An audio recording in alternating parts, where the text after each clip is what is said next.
자, 그래서 결산이란 회계연도 종료 후에 해당 연도 회계 처리를 마감해서 그 결과를 재무제표 작성하는 일련의 절차를 말한다. 결산의 절차는 다음 순서대로 수행한다 써 있습니다.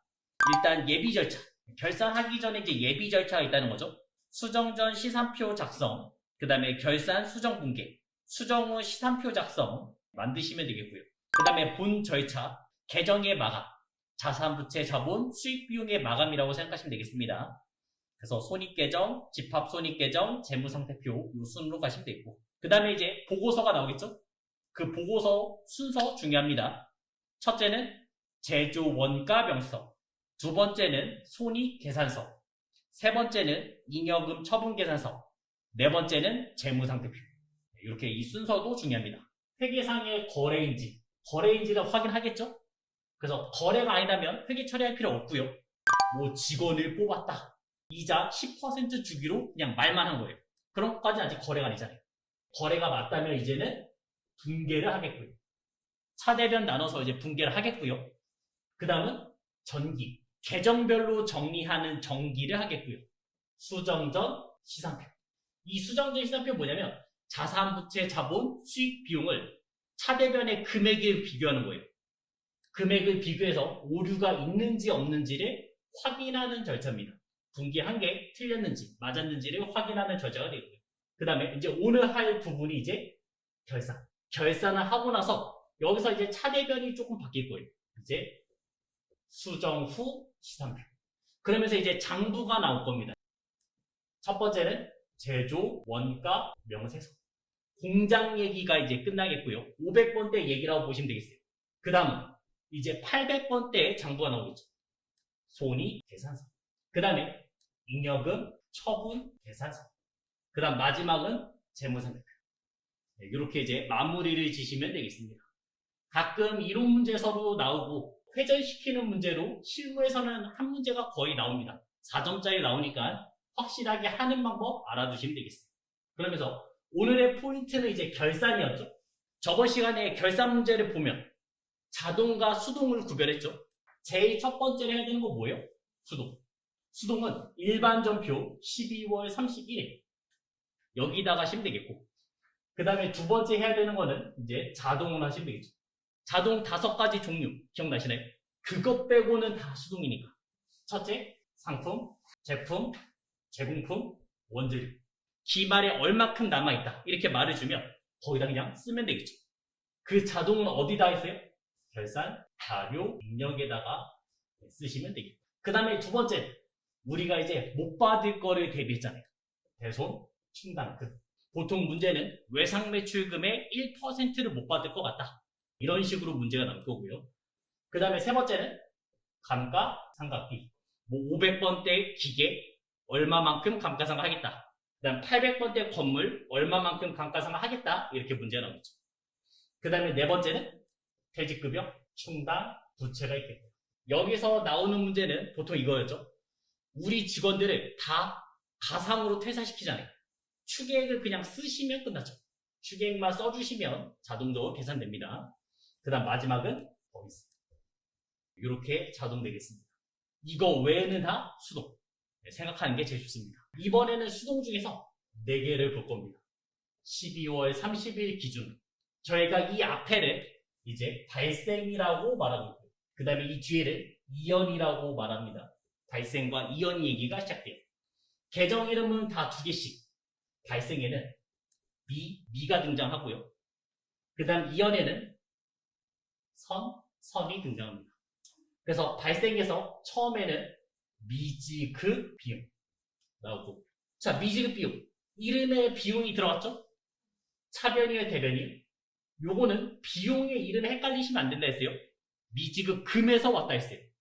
그렇기 때문에 얘는 부채라서 대변이 기본 자리가 되어 있고요. 그 다음에 미수, 수익.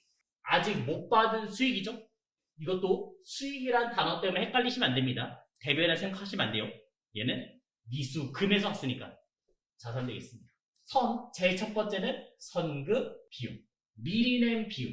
요거 하나만 완벽하게 기억하시면 다 할 수 있어요. 그 다음에 선수, 수익. 미리 땡겨받은 수익. 수익을 미리 받았다는 얘기죠.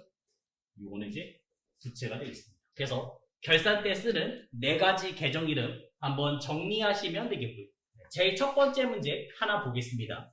주식회사 태양은 10월 1일 공장 화재보험료로 10월 1일부터 9월 30일까지 600만 원을 지급했습니다. 자, 어차피 보험료 같은 거는 자동차 보험료, 화재 보험료 다 1년치 내는 거를 생각하시면 돼요. 그 다음에 무슨 처리했냐? 여기서부터 잘 봐야 돼요. 선급 비용 회계 처리했다. 이게 포인트가 되겠습니다. 선급 비용 회계 처리했다. 이 뜻은 뭐예요? 자산 처리했다. 자산 처리했다라는 얘기가 되겠죠. 그림을 그리는 게 제일 좋습니다. 첫 번째는 10월 1일부터 결산 문제는 어차피 12월 30일. 그 다음에 언제까지냐면 9월 30일. 이렇게 나눠서 가시면 돼요. 그럼 앞에는 몇 개월이요? 10, 11, 12, 3개월.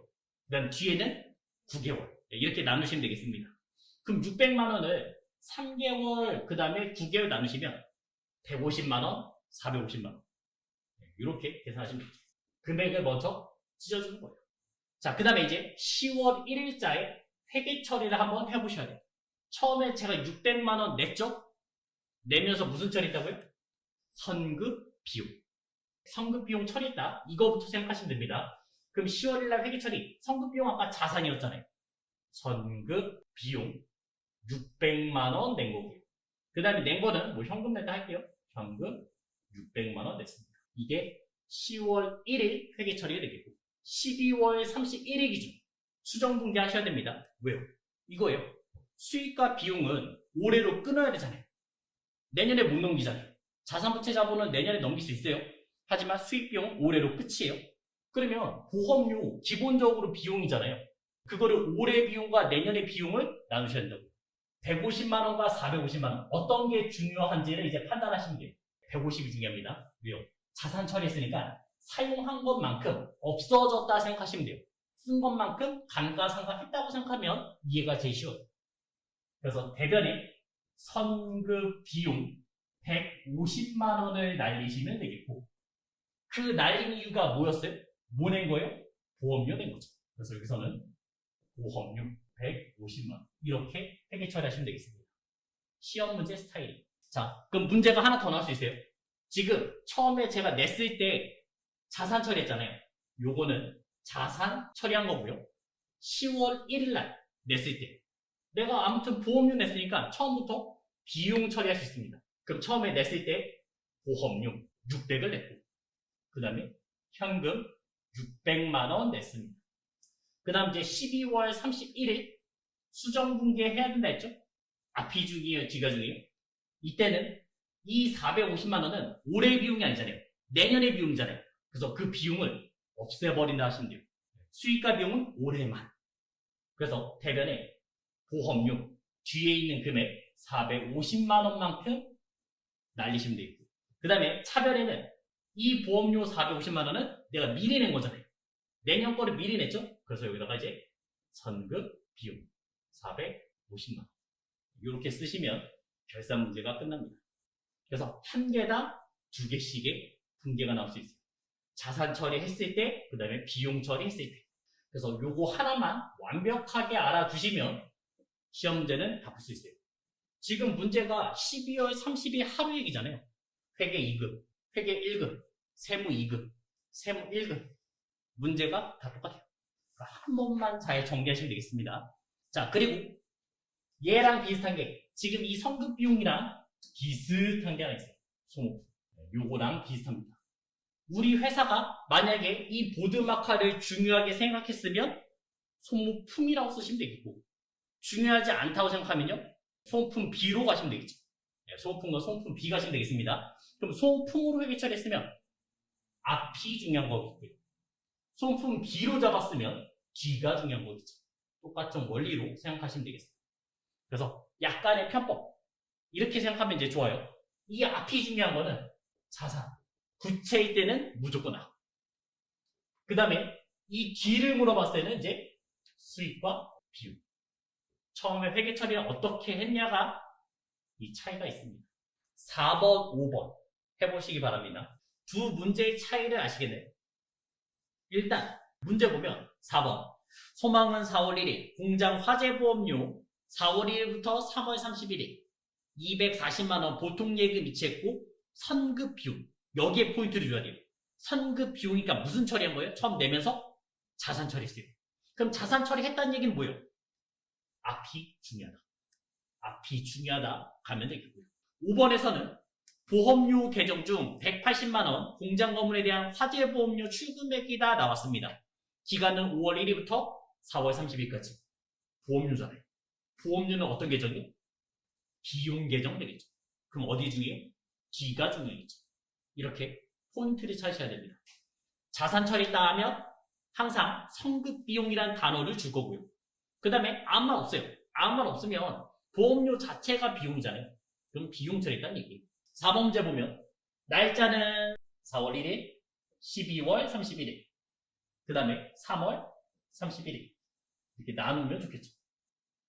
앞에, 뒤에 개월수 나눠야겠죠. 이럴 때는 그냥 뒤부터 세요. 뒤니까 3개월, 여기는 3개월 되겠고, 그러면 앞은 9개월 되겠죠. 1년이 12개월이니까 그럼 240만원 지금 3대1 될 거 아니에요. 3대1 금액을 나누시면 되겠죠. 앞에는 180만원 80만원 되는 거고, 그 다음 뒤에는 60만원 되겠죠. 이렇게 금액을 나누시면 되겠습니다. 자, 근데 성급 비용 처리했으니까 어디가 중요하다고요? 앞이 중요하다. 그러면 대변에 없애야겠죠. 자산은 없애야겠죠. 그래서 선급 비용 180만원 쓰시면 끝납니다. 그 다음에 이제 차변에는 뭐라 써야 돼요? 이제 이거 없어진 이유가 뭐예요? 보험료 가주시면 되겠습니다. 그 중에서 공장이니까 500번대로 180만원 쓰시면 끝났어요. 자, 5번 문제는 5월 1일, 12월 31일, 그 다음 날짜 4월 30일 이렇게 나와요. 자, 그러면서 이제 금액 또 나눠보겠습니다. D가 지금 4개월이니까 앞에는 8개월 되겠죠? 그럼 비율이 2대 1이 되겠죠. 180만원을 3분의 2, 3분의 1 나누시면 되잖아요. 그럼 앞은 120만원이 되겠고, 그 다음 D는 60만원 나눠주시면 되겠습니다. 그러면서 5번에서는 보험료 계정입니다. 비용 처리한 거죠. 이 60만원은 아직 올해 비용이 아니잖아요. 내년의 비용이잖아요. 수익과 비용은 올해로 끝. 못 넘깁니다. 그럼 이 비용 어떻게 해야 돼요? 미리 낸 비용으로 가셔야죠. 그래서 선급 비용 60만원 쓰시면 되겠고, 그 다음에 대변에는 보험료 60만원 이렇게 결산 문제를 푸시면 되겠습니다. 아직 처음부터 이렇게 한 번에 회계 처리하기가 어려우시면 먼저 처음 날짜부터 써보고, 그 다음에 자리를 바꾸면 되니까 조금 더 쉽게 할 수가 있습니다. 자, 그러면 아까 전에 선급 비용 비슷한 게 하나 있다 했죠? 누구요? 소모품. 소모품에 관련된 문제 하나 보겠습니다. 2번, 7번 두 문제 있으니까 둘 다 해보시기 바랍니다. 소모품에 대해서는 날짜는 사실 관계가 없어요. 그래서 12월 31일 기준으로 앞에와 뒤를 그냥 나누시면 돼요. 구입 당시 자산으로 회계 처리한 본사 관리부 소모품 단가는 2만원 10개가 있었고요. 그럼 총 20만원치 산 거였죠? 기말 현재 2개가 남아있다. 그러면 뒤에는 4만원치가 있는 거고, 그럼 쓴 거는 16만원이 있다는 얘기죠. 이렇게 나눠주시면 되겠습니다. 자, 근데 샀을 때 무슨 처리했다고? 그게 포인트죠. 마지막에 사용분에 대해서 비용 처리할 거 써있는데 그거는 함정이에요. 안 봐도 됩니다. 제일 처음에 무슨 처리했냐, 이게 중요한 거예요. 무슨 처리했어요? 자산 처리했죠. 그러면 없어지면 되잖아요. 자산과 부채는 앞이 중요한 거예요. 대변에 소모품 16만원어치 썼고요. 그 다음에 마지막 문제가 이거예요. 사용분에 대해서 비용 처리할 건 나온 거는 이제 소모품비 16만원 이렇게 써달라는 얘기입니다. 자, 그러면서 이제 7번 기말 시점 영업부에 보관 중인 소모품 또 나눠보죠. 12월 31일 85만원, 기중에 소모품 270만원치 샀습니다. 그러면 처음에 샀던 거는 270만원이었다. 이렇게 말하는 거죠. 그럼 이제 이 앞에도 계산할 수가 있는 거죠. 근데 이 문제에서는 앞에 계산할 필요 있어요? 없습니다. 왜냐? 무슨 처리했어요? 구입하면서 무슨 처리요? 비용 처리했다. 나왔잖아요. 비용 처리했으니까. 그럼 저희는 뒤가 중요한 거죠. 남아있는 것만큼 어떻게 해요? 자산화 시키는 거잖아요. 그래서 소모품 85만 원. 그 다음에 대변에 소모품 B 85만 원 쓰시면 다 한 겁니다. 이런 식으로 회계 처리하시면 돼요. 그래서 성급비용과 소모품은 푸는 방법이 똑같습니다. 만약에 이 문제에서 어렵게 낸다면 이제 이거예요. 처음에 안 줘요. 그러니까 지금 이 문제로 할게요. 남아있는 게 85만 원이에요. 그리고 물어본 거는 처음 샀을 때 자산 처리했대요. 근데 270만 원 안 준 거예요. 270만 원 안 줄 수도 있어요. 최근 문제에서는 나왔어요. 그럴 때 어떻게 하냐? 저희 학계자 시산표에서 소모품을 조회하시면 됩니다. 소모품을 조회하시면 처음에 얼마 주고 샀는지가 나와요. 그리고 이제 앞과 뒤를 구별할 수 있겠죠. 두 번째는 이제 선수 수익 보겠습니다. 선수 수익. 아까 전에 성급 비용은 거의 문제가 나오면 비용을 미리 낸 거잖아요. 대부분 보험료 얘기가 제일 잘 나와요. 그러면 선수 수익은요? 수익을 미리 땡겨받았다고요. 여기에서 잘 나오는 스타일은 임대료예요. 내가 건물주예요. 건물주. 그러면 내가 월세를 받을 거 아니에요? 그거를 1년치를 한 번에 받을 수 있겠죠.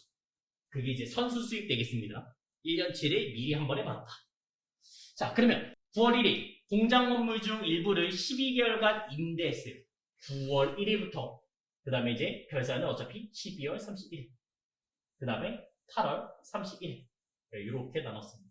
12개월분 임대료 1200만원 전액 수령해서 임대료로 회계 처리했다 나왔어요.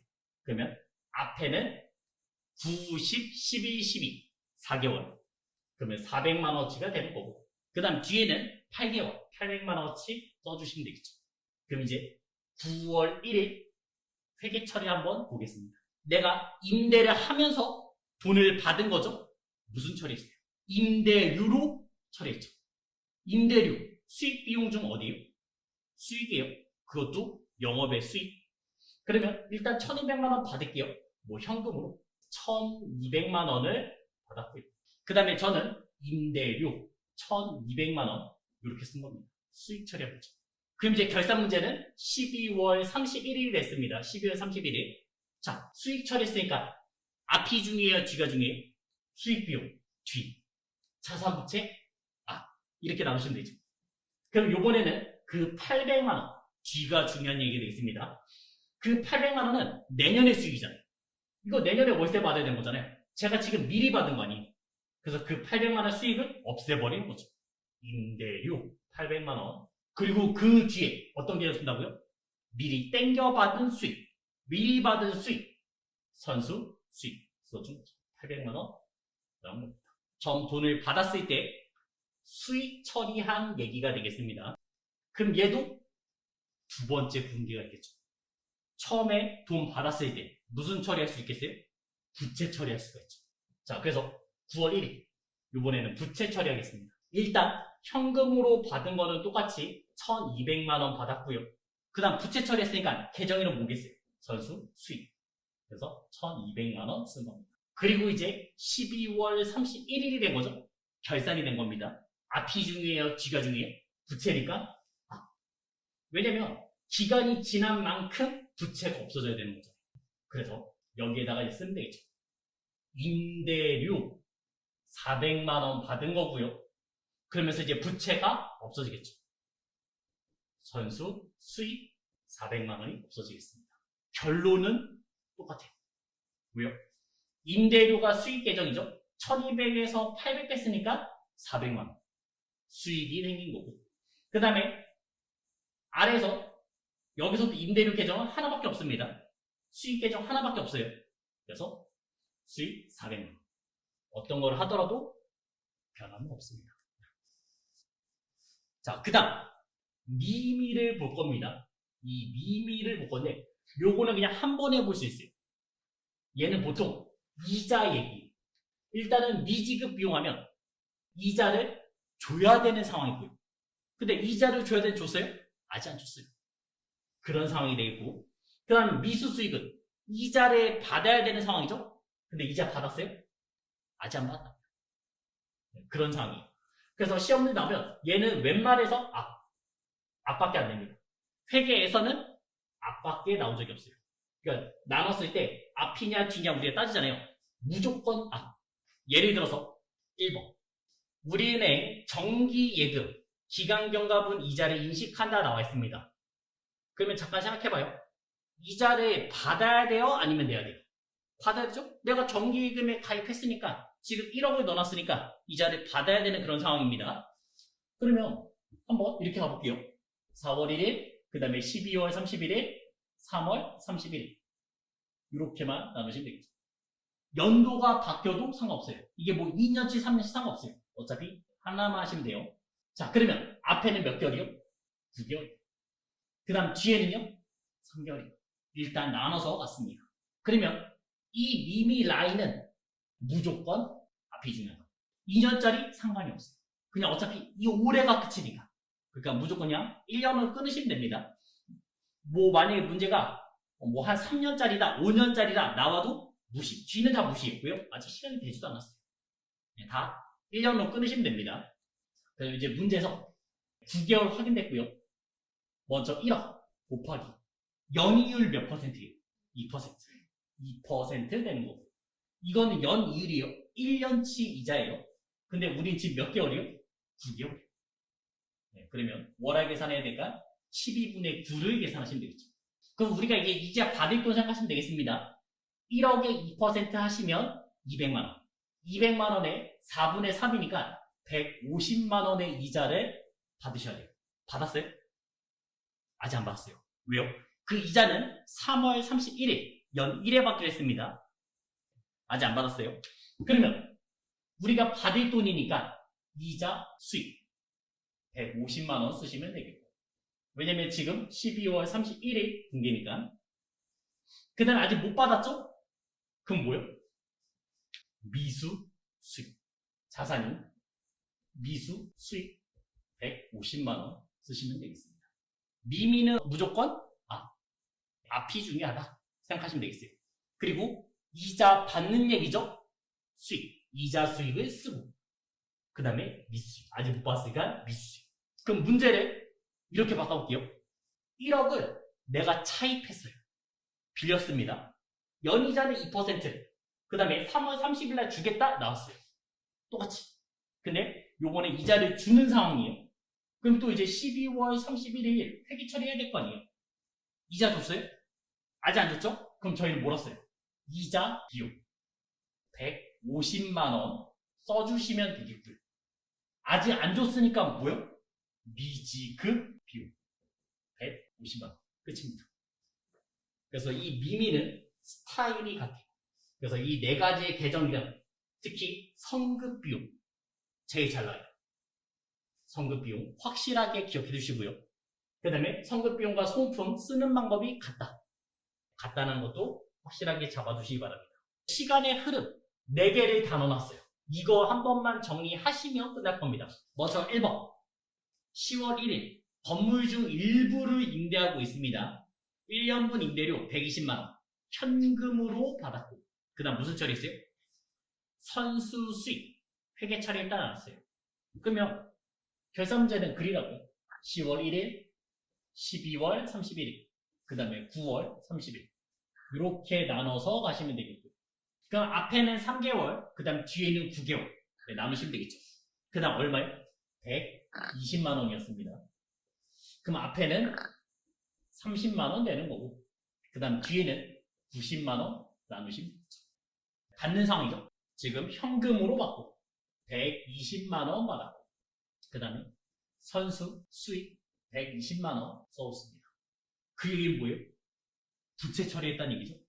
미리 땡겨받은 수익 부채 처리했습니다. 그럼 5번 문제 이어서 12월 31일 앞이 중요한지 뒤가 중요한지 이제 판단되시나요? 어디가 중요해요? 네, 앞에가 중요해요. 그래서 부채가 없어질 거니까 선수 수익 30만원 없어지면 되겠고 그 없어진 이유가 뭐였어요? 대변에? 임대료. 그렇죠? 임대료 30 넣으시면 되겠습니다.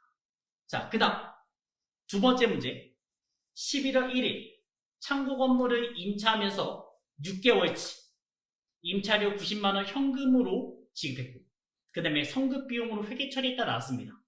또 그래야겠죠. 11월 1일, 그 다음 결산은 12월 31일, 그 다음 6개월치니까 언제까지요? 4월 30일까지. 이렇게 나오시면 되겠죠. 12, 12, 2개월. 그 다음에 뒤에는 4개월. 1대2가 되겠네요. 90만 원이었고요, 전체는. 그 다음에 앞과 뒤를 나눠서 가시면 되죠. 그럼 앞에는 얼마치요? 30만 원. 30만 원치가 되겠다. 그럼 뒤는 60만 원치 되겠습니다. 지금 문제는 일단 11월 1일부터 하자면 90만 원을 현금으로 지급하고 선급 비용으로 회계 처리했습니다. 그러면 선급 비용 90만 원. 그 다음에 현금으로 내고 이런 상황입니다. 그 다음 이제 결산 문제로 12월 31일이 됐습니다. 앞이 중요해요, 뒤가 중요해요? 앞에. 선급 비용. 네, 요게 자산이었잖아요. 자산이었으니까 앞이 중요했죠. 그래서 대변에 선급 비용 30만 원 없애주시면 되겠고, 그럼 차변에 계정일은 못 써야 돼요. 비용이 임차료 쓰면 되겠죠. 30만 원 넣으시면 되겠습니다. 이번에 3번, 4번은 미미에 관련된 얘기입니다. 이자를 받거나 준 얘기. 3번 보면 거래은행인 국민은행 예금된 정기예금에 대해서 단기분 경과이자를 인식했다. 예금 금액은 1,000만 원, 만기는 1년, 가입일은 7월 1일, 7월 1일, 12월 31일, 그 다음 6월 30일. 이렇게 잘라주시면 되겠다.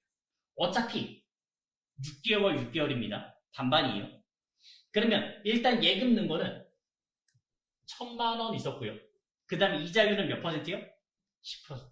그건 1년치 이자잖아요. 저희는 6개월. 6개월 동안 가지고 있었습니다. 그러면 1,000만 원에 10% 하면 100만 원. 100만 원의 반이니까 50만 원이죠. 50만 원 이자 받았어요? 아직 못 받았죠? 그럼 저희는 뭘 했어요? 이자 수익 50만 원 내겠고, 아직 못 받았으니까 미수 수익 50만 원 쓰시면 되죠. 4번 문제. 자, 요번에는 12월 30일 거래은행이 신한은행에 차입한 장기 차입금. 돈을 요번에 빌렸습니다. 그 다음에 단기분 경과이자를 인식한다.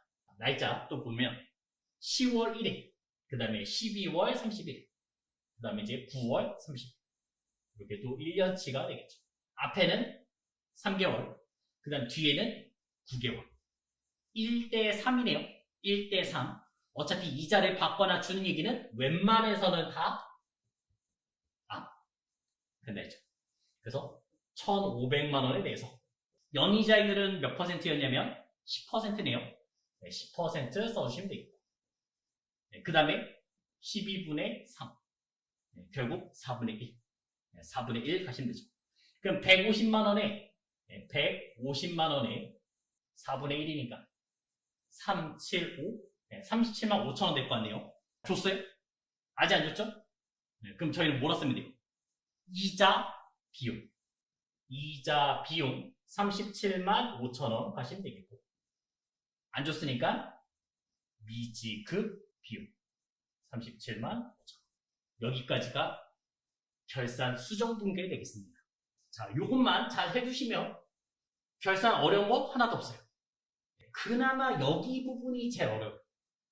여기 부분이 제일 어렵고 나머지는 쉽습니다. 또 결산 문제 나올 만한 게 뭐 있어요? 유가증권의 평가, 단기매매증권, 매도관증권 12월 30일에 공정가치로 평가했죠? 그럼 뭐만 따졌어요? 증감만 따져요. 얼마만큼 올랐는지, 얼마만큼 떨어졌는지 증감만 따져주시면 되겠고요. 그 다음에 이거 말고 비슷한 건요. 외화. 외화도 평가해줘. 달러가 얼마만큼 올랐는지 떨어졌는지, 위안화, 엔화 이런 것도 증감만 따져주시면 되겠습니다. 자, 그 다음에 유동대체 하시면 장기 차입금이 1년 이내에 도래했으면 어떤 계정이요? 유동성 장기부채. 그거 하나밖에 안 나요. 그거 하나만 기억하시면 되겠습니다. 그래서 이제 자동 수동 나눠서 가시면 되겠죠. 현금과 부조, 요거는 조회해서 하셔야겠죠. 그 다음에 뭐 가수금 같은 것도 없애야 되니까 그것도 한번 체크해 보시면 되겠습니다. 간혹 이론 문제에서 나오는 게 하나가 있습니다. 단기순위. 요거를 구하라고 나와요. 단기순위니까 우리가 손익계산서에서 많이 봤을 거예요. 순매출에서 매출원가 빼면 매출총익, 거기서 판관비 빼면 영업이익, 그 다음에 영업의 비용, 영업의 수익 또 계산하시면 법인세 차감전 순이익.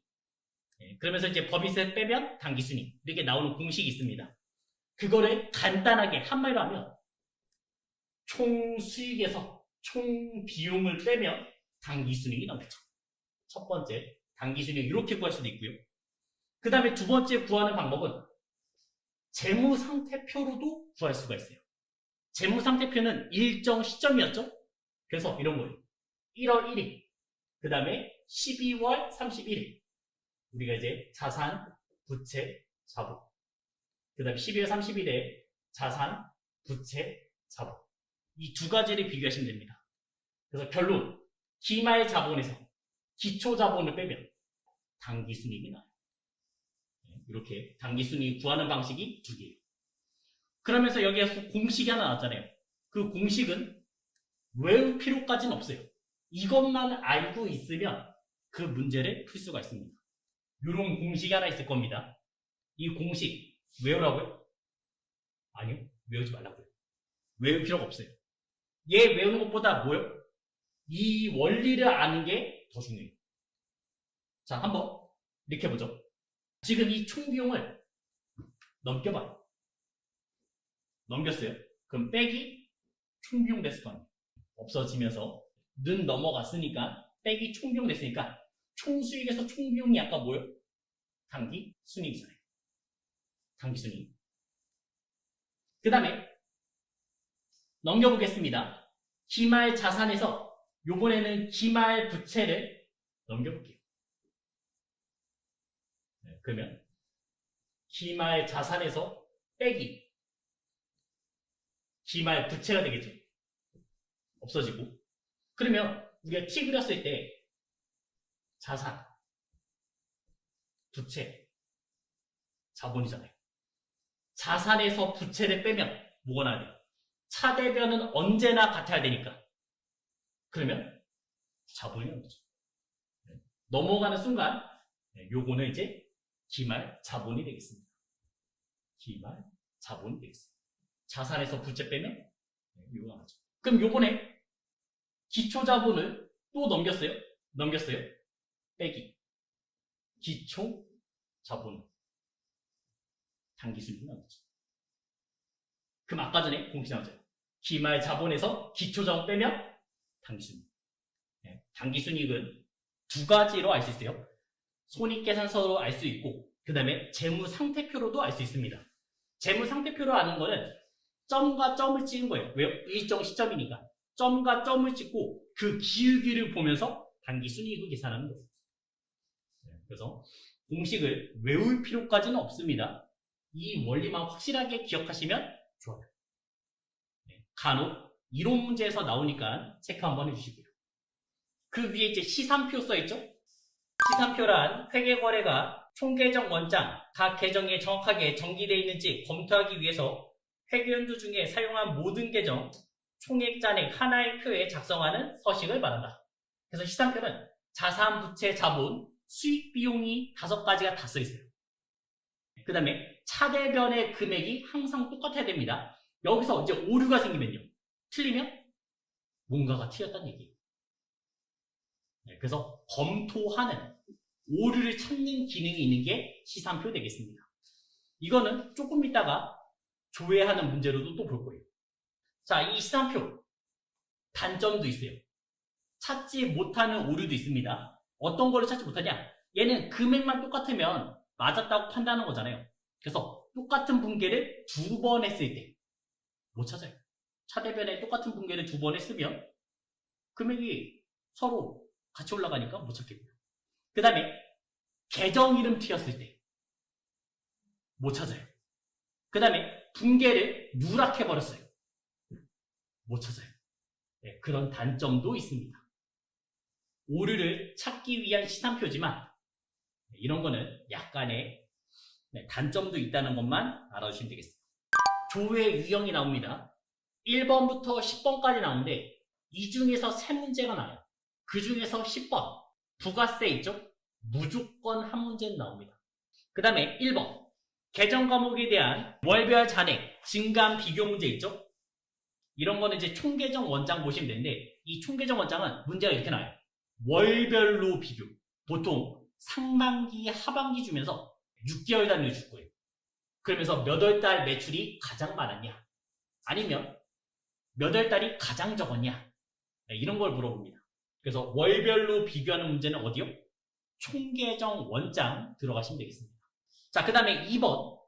기간을 주고 현금 거래 또는 대체 거래 써있죠?